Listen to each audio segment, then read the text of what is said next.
Welcome to the first episode of Mowgli Memories on YouTube. This is a test that I'm running so that I can determine whether or not we can do this for future episodes and maybe on some of the past episodes. I'm Wayne King, the host of Mowgli Memories, and today I have the pleasure of speaking to John Moukad. John came to Mowgli in 1969 and was in the iconic den of 1973. Here's my conversation with the one and only John Moukad. John Moukad. Oh, nice to see you, my friend. It's good to see you. How are you doing? I'm doing fine. Yep, for an old man, the days have gone by, haven't they? How did this happen? Yeah. Getting old ain't for the faint of heart. Yeah. Oh, well, it's good to see you. One of my very favorite people from way back then. A lot of favorite people at Mowgli. Yeah, that's true. Uh, you know, uh, you can't help it. It's just endemic. Yeah. It was a nice place that way. Yeah. Well, I'm speaking with my old friend John Moukad. John, what year did you come to Mowgli? Yeah, you're trying probably like 69, I think. 69. I think I was Den of 73. You were Den of And I 73. came Okay. and I came in Tumai. So if we could manage that something in my brain pinpoints the Den of 1973 as being a pretty extraordinary bunch of kids. Do you remember some of the boys that were in your den? Yeah, well, the Gehring twins and uh, uh, Charlie Foyer, and Bruce McDonald and Gordon Marr and Jay Fay. So yeah, It was a great bunch, Yeah. and I remember that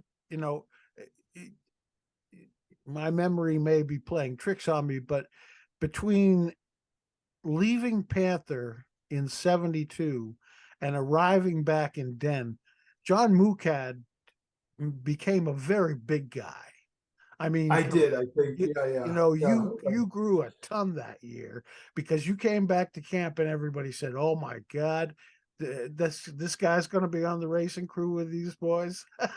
Right. Yeah. Well, I think the three or four of us, well, no more with Charlie. I think we had a bunch of people who were in Den 6 foot plus. Yeah. Which is pretty big. Yeah, you're a big bunch of guys. What do you remember about your first year? What dorm were you I started in Tumai. in? In Tumai, Um, okay. I don't remember that much. I think I liked it in total, but I think there was some homesickness and if finding my way. I had certainly never been away from home and from my parents for Which that was long. your home was where? In Manhattan. In Manhattan. Okay. Yeah, yeah. Yeah, that's City Point. quite a transition to make. Yeah. I mean, well, that was one of the things that made Mowgli great for me because I really was a city kid. So it was a good change of pace each summer to Yeah. be in New Hampshire and at the school of the outdoor of the open. Yeah. Huh. Wow. But going from, living right in Manhattan to Mowgli it had to have been a bit of a shock. Yeah, I think it was. I mean, I think that in the end was really a great thing about it. But yes, I think, uh, yeah, I had. It was more unfamiliar to me. A lot of camp was more unfamiliar to me initially than probably a lot of other campers. Yeah. And the so were there any trips that you were on that were particularly memorable for you? In Tumai or Well, overall? overall, since you, Yeah, I mean, I remember one through the Mahusik range, and I maybe it was Den. It might have been Den. yeah, it was either Or Den or Panther. Yeah. yeah, yeah, and I that was a really great one. I'm trying to think what are other. I liked. Yeah, You know who was around then is probably the Tripmaster in '73. It was either Jim Boycourt or Andy Poppinchock. yeah, and I don't remember. Early in my time at Mowgli, Andy was the tennis coach, which was Yep. the tennis counselor, which was one of the things that I liked doing. But yes, right. I think maybe then, or maybe it was a year later. I don't know that he was the trip master too. Hmm. Well, after Jim Boycourt left, Andy Right. took over, but I can't remember exactly Yeah. which year Sure. Jim left. Uh-huh. Um, but the Mahusiks is just an extraordinary trip, isn't it? Yeah, it is. It is really. And actually, I think I perhaps I remember it too because I don't know at the time that I had read it, but sort of the saying the most difficult mile in the Appalachian Trail, that Right. up. Uh, um, just realizing that wasn't just our experience. That's what everybody said about that mile or two Right. miles or Right. whatever it was. But looking back, I find that the difference between an AT hiker, an AT through hiker, and a Mowgli man is that it's the most joyous mile of the Appalachian Trail for us, and they all complained about it. Well, I do. I remember the feeling of triumph in mastering it. Whether it was joyful Yeah. throughout, Right. we'd have to go back to the tape on that one. Yeah. Did you have a snowball fight in the middle of the I notch? think so. Yeah, I think we did. Yeah, yeah. Yeah. Because that was also amazing. I'd never seen anything like that in Right. August.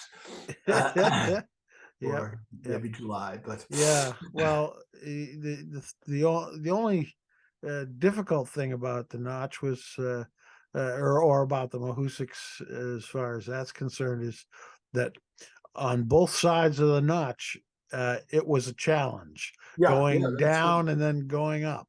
You Yep, know. yep. That's what I remember. Well, I also, and I don't even remember. I think it was just getting into the hike that the first mountain that we did. It seemed like it had we thought we were at the peak like half a dozen times. A bunch of Or false I did. summits. Maybe Yeah. everyone was not Yeah. as convinced as I was. But Right. Right. so, but it was a great trip.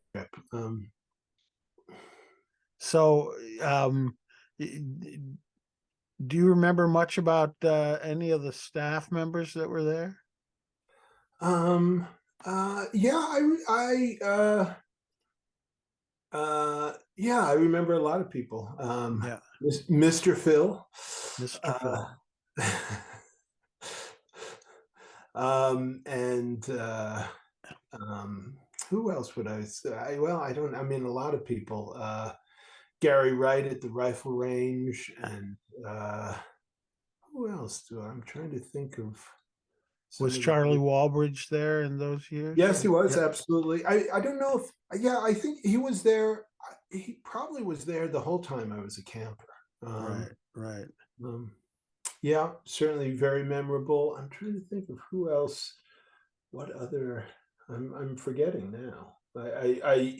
In preparation for this call, I did do some remembering, but now it's all slipped my mind. But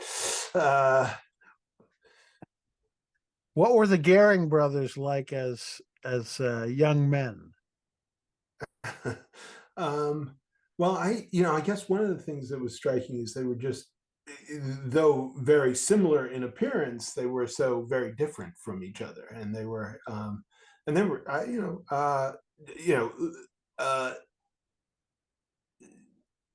Lee being, much more reflective and sort of interior, and Chuck being, just a grab life as it comes, kind of much more someone who just took things as they came. Uh-huh. And I don't think I'd ever known twins too, so it was I they were great. I mean, I enjoyed them. So you would have been around and on the hike when Chuck got hurt falling off Shining Rock in on Mount Liberty. Do you remember that?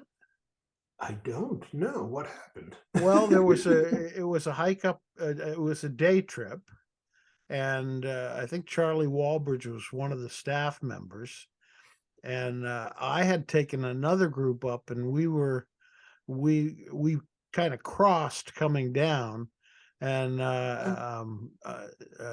what I remember is that when I arrived down at the bottom, all of a sudden Jim Boycourt and Phil Hart and a few other people came rushing in a van and said one of the kids had fallen uh, on Shining Rock, and he had climbed up. I think there were actually two kids involved, um, and one of them, boy, I feel badly that I can't think of his name right off the top of my head. He was sometimes nicknamed Poindexter, but I can't remember his his actual name. I feel badly about that. Well, anyway, there were two kids. They took a break at Shining Rock, and two kids thought they'd scale up the rock. And what happened was they just didn't realize how slick it was going to be, and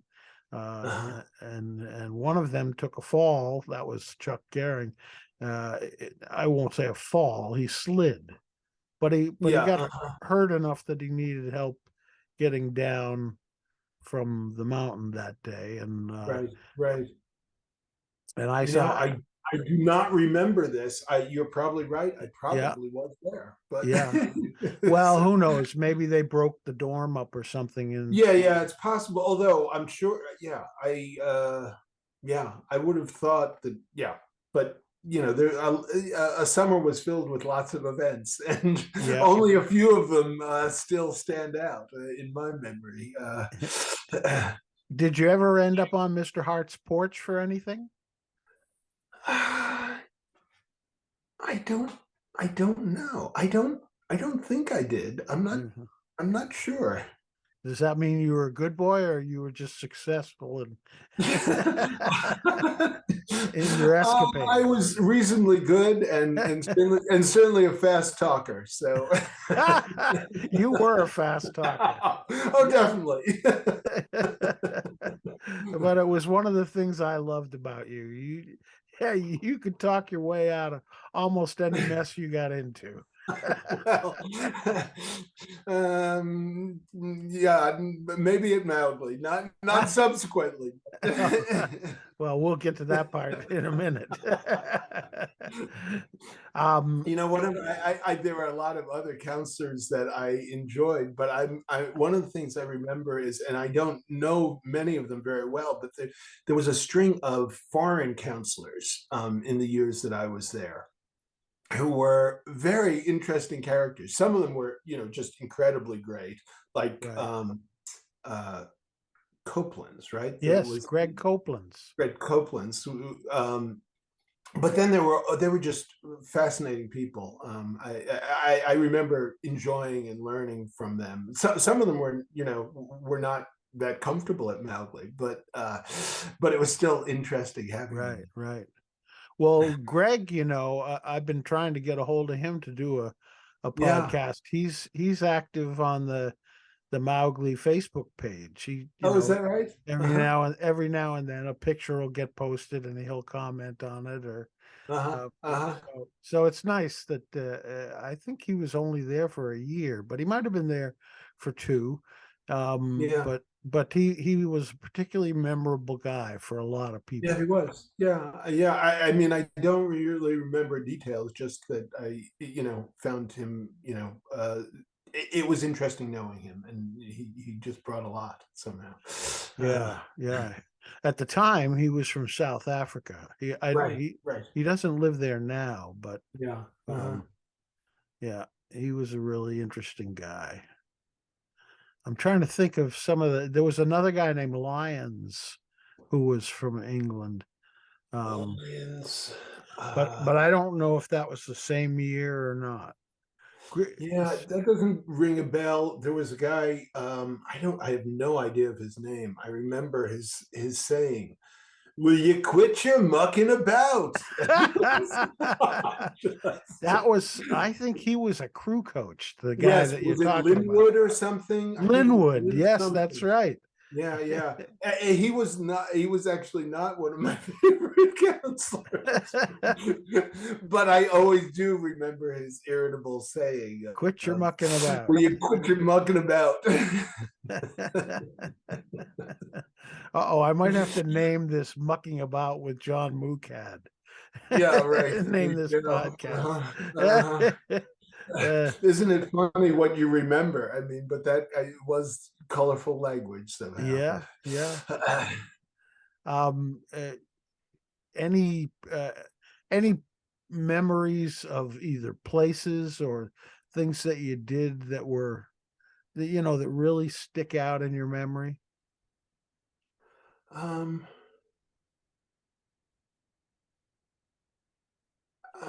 yeah, I mean,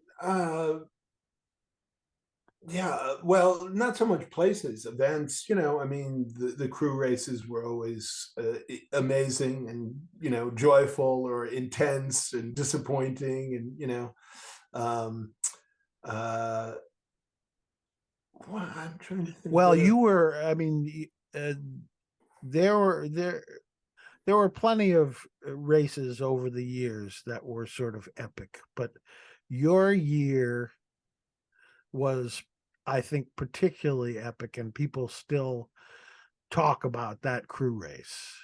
Yeah, yeah, What yeah. do you remember about all that?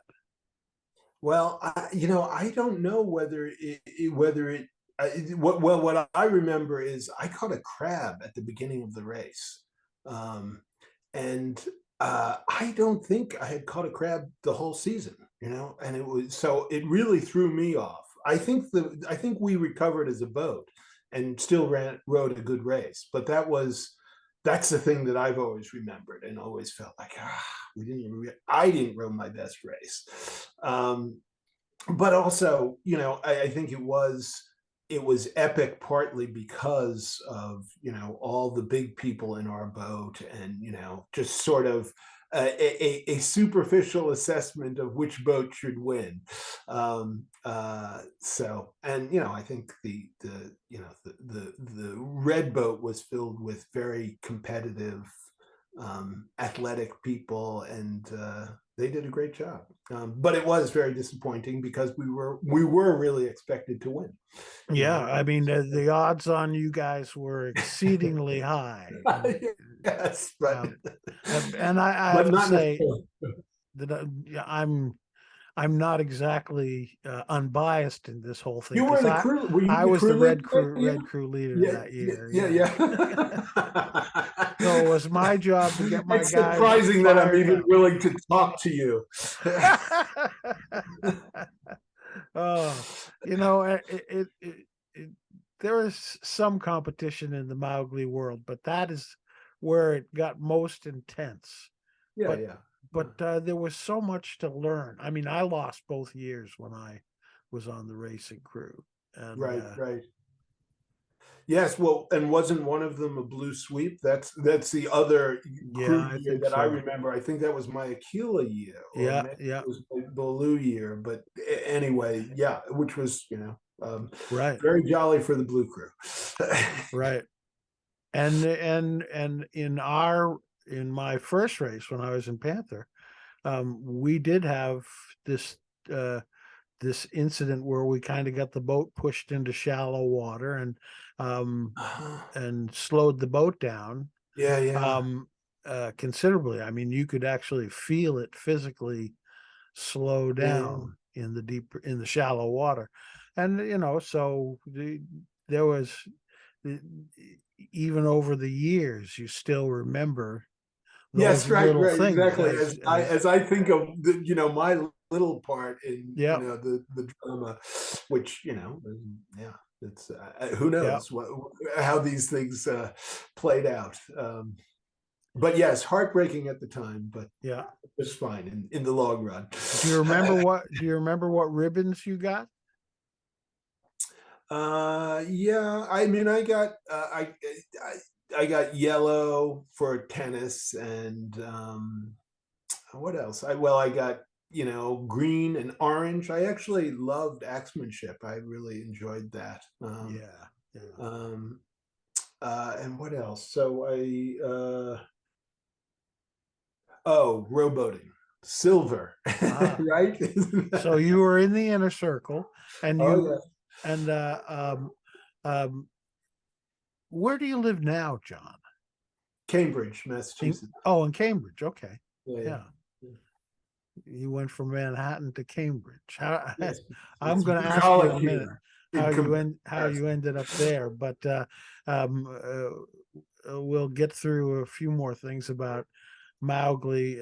Were there any favorite places at Mowgli where you just found yourself inspired or enjoying being? Uh, you know, I think actually Campfire might be one of those places. Yeah, It wasn't always great, but it was. There was. I remember a lot of presentations or just readings that I really enjoyed. The singing together is actually quite a beautiful thing and something that is not at all a part of my life today, but it's really yeah, it's a nice thing to be part of. yeah. So Gray Brothers, I think of that too. Um, The uh, chapel. a chapel, yes, definitely chapel. Tetherball courts. Te- right.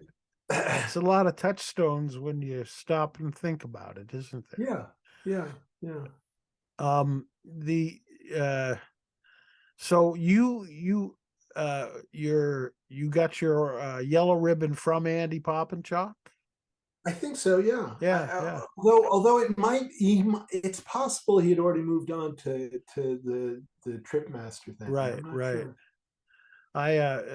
I visited Andy. He lives out in Aspen, Colorado. I Uh huh. visited him a Nice. couple of years ago. It was really wonderful to see Uh him. huh. Uh-huh.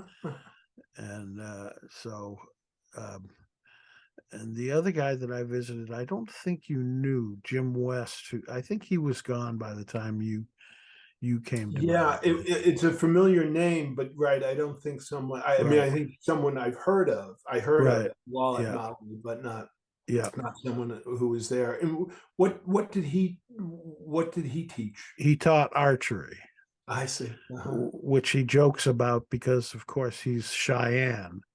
He was the son of Wapanaya. Um, I guess archery was in the family, so to speak. Stereotyping. Yeah, I know. That's why he jokes about it. That, of Yeah, course, yeah, and he jokes about being on the red crew too. He said, "Of course, I yeah. was on the red." Right. Yeah, really. Uh, Well, anyway, so did you feel different when you were a Denite than when you were in other dorms because you were sort of the leaders of the pack? uh, I don't really remember. Probably Yeah, so, yeah, probably. Um, uh, Yeah, I mean, I think an interesting thing for me is, some of my best years at Mowgli were after I was a camper, being on junior staff, and I think I was only on the senior staff one year, but those were also really great years and years that I remember as much as I remember my camping time there. yeah, yeah. Well, talk about that. Talk about being on the junior staff and then on the senior staff. Yeah, it's kind of blurry, but I had a lot of fun. I remember, I guess I was on junior staff when a cook left, and um, Gordon Moore basically took over as the cook, and I was Oh, right. and I worked with him, and it was interesting. And I just had a lot of good experiences of fellowship in those summers, as I remember Wow. it. I had completely forgotten about that. And of course, Gordon went on to become a very well-known chef. Yeah, yeah, yeah, Uh, yeah, yeah. No, so, yeah, yeah, both he and Frank McClelland. right, And right. I think they were cousins too. Yes, they are. Yeah, I Yeah, mean, in some way, I yeah, don't know how related, but yes, right. They're related to the Hume gang. right. Yes, yes. I think I've been to one of Frank's restaurants, but I've never seen him. And Yeah, I don't, I knew him, but I didn't know him well. But right. Gordon, I knew very well because he was in my year and was a really good guy. Huh. And then you were on the senior staff. What did you teach on the senior staff? What did I teach? Did I teach? I think I must have taught tennis, I Yeah, I guess. was just thinking the same No. thing. No, I think you did. I was having a hard time remembering, but yeah, I think that you did. But it's interesting that there's a lot of people who talk about their staff experience as being even more formative than their experience as a kid at Mowgli. You know, people who came to Yeah, Mowgli maybe 1 year as a camper and then came back yeah, years later to be on the staff and yeah. talk about it with a great deal of reverence. Yeah, yeah, I can see that. I mean, I don't really have details, but I remember, yeah, remember having really just, having a lot of fun and enjoying working with kids too, Yeah, in a way that was fun. right. Um, Now, did the junior staff have their own quarters at that time, or did you stay in dorms? Do you remember? I think we stayed in dorms, but Yeah, I yeah, don't, right. like. Well, I think you'd remember if you were kind of quartered on the ping pong porch or something. Yeah, I don't. We weren't there. I mean, yeah, I don't remember. Yep, It's yep, remarkable. Feel like I have some memory of these things, but a lot of the details are right. not readily accessed. Well, I think in those days Bob Bankson was in charge of the junior staff, as Yes, I I think that's right. recall. Yeah, yeah, Yeah, it seems right. Yeah. Uh-huh. he'd work you guys. Uh-huh. Yes. They are the most underappreciated folks in the camp, don't you think? I mean, there are no specific. I don't know whether they still have no specific days off or anything, but Right, right. there's Yeah. sort of a hybrid. Yes, right. Well, I mean, I think that is the thing that there is an element of them being campers too, or Yeah, yeah, nearly campers, or getting some of the. So I don't. yeah. Yeah, I think it certainly was not a rewarding financial undertaking, as I recall. It was just like it's this. Right, It was a good thing to do, a fun thing to do, but not necessarily the way of filling your bank account. that's right. Yeah. So after Mowgli, what did you do? Tell us a little bit about your trek through life. um, uh, I what did I do? Where'd you go to school? I went to Hamilton. Actually, Okay. there were a number of Mowgli at Hamilton. Yeah. I think Lee Uh, Gehring was at Hamilton, wasn't he? yes, yes, yes. Uh, and Chip Smith, Frank Oh, right. Moran. And I'm even forgetting. There were Wow. a lot of people, a surprising number of people, given that they're two tiny institutions. Right, right. Did you see them on campus? I did, but I didn't see a lot. Like, I think you're right about Lee, but uh, I don't remember him at Hamilton very much at all. Somehow, Hmm. I think we were in different years. I had skipped a grade, so I was probably a year ahead of him. Yeah. Um, Well, it's possible that I'm incorrect about that. I mean, I could have gotten him mixed up with was he? Chip Smith, but yeah. Yeah, I don't. I was he? I don't. I don't know. What I did you, actually, when you said it, it sounded plausible, but I'm not sure now. I right? don't know. There What did you were a number of what did you study there? philosophy. Philosophy. Yes, yes. Wow. Now, I don't know if you happen to have listened to it, but I recently interviewed a Mowgli man named Daniel Dennett. Do you Yeah, know yeah, who no, I he know. is? Yeah. Yeah, yeah. He's quite an important philosopher. Yes, he is. He's, And I've been a big fan of his for years, and then I found out that he had been at Mowgli, uh-huh, uh-huh. and so I was very excited to talk to him. Cool. And Yeah. he was as enthused about his Mowgli experience Was he? as Uh-huh. anybody that I know. Yeah, cool. Uh-huh. Uh-huh. And it was funny. I mean, he said that he became a philosopher because Colonel Elwell told him that he was a philosopher.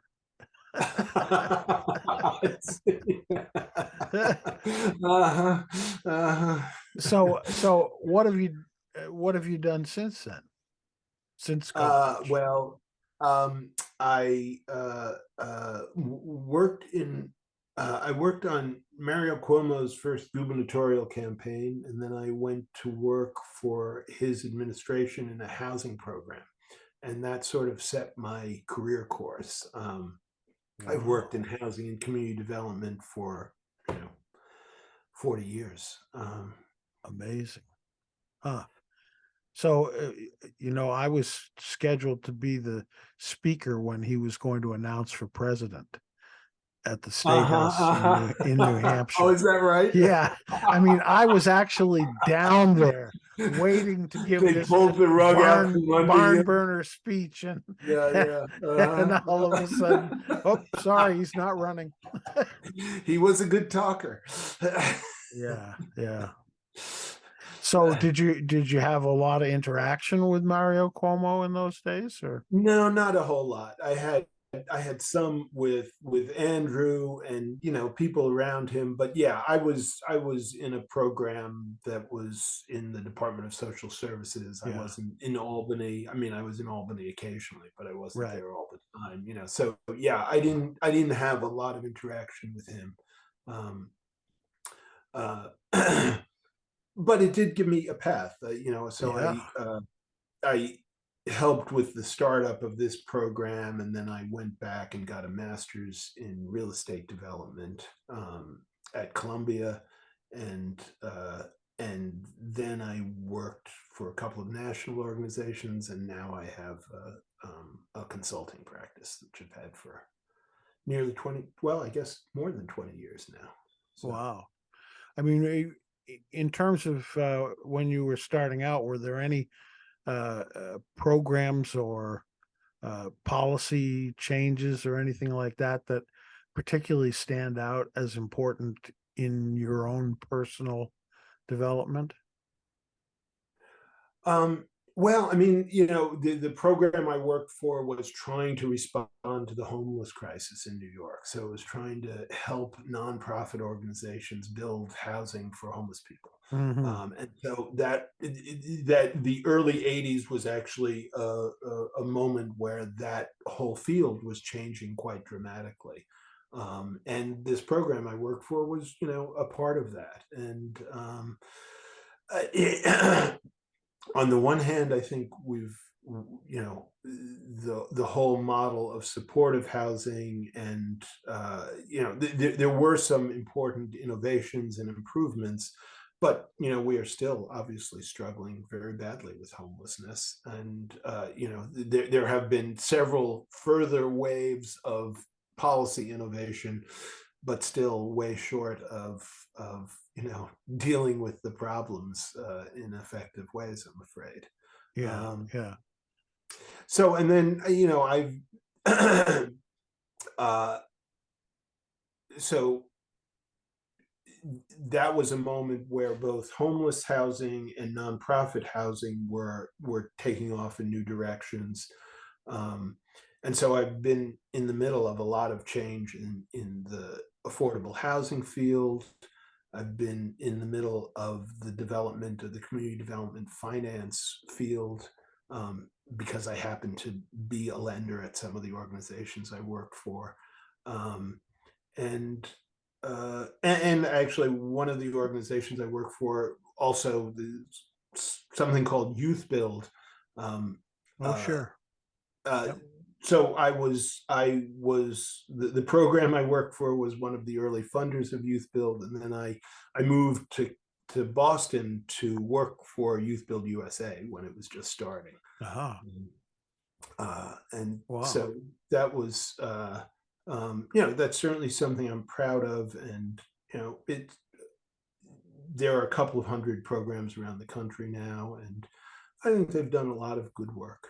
So Yeah, yeah. glad to be part of it. It's funny that actually surprised that at some point our paths didn't cross, or maybe we just didn't know that they had crossed, because certainly in my earlier years in the legislature, I was involved in housing, affordable housing, and I sponsored the bill that created the first homeless shelters in New Hampshire, Uh-huh. um, Uh-huh.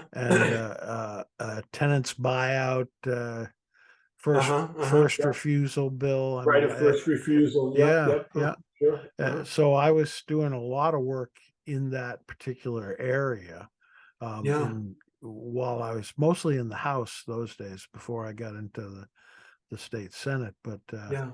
it Uh-huh. was so we were probably traveling in very similar circles Right. Right. in Yeah. those Yeah. days. Yeah. Yeah. Uh-huh.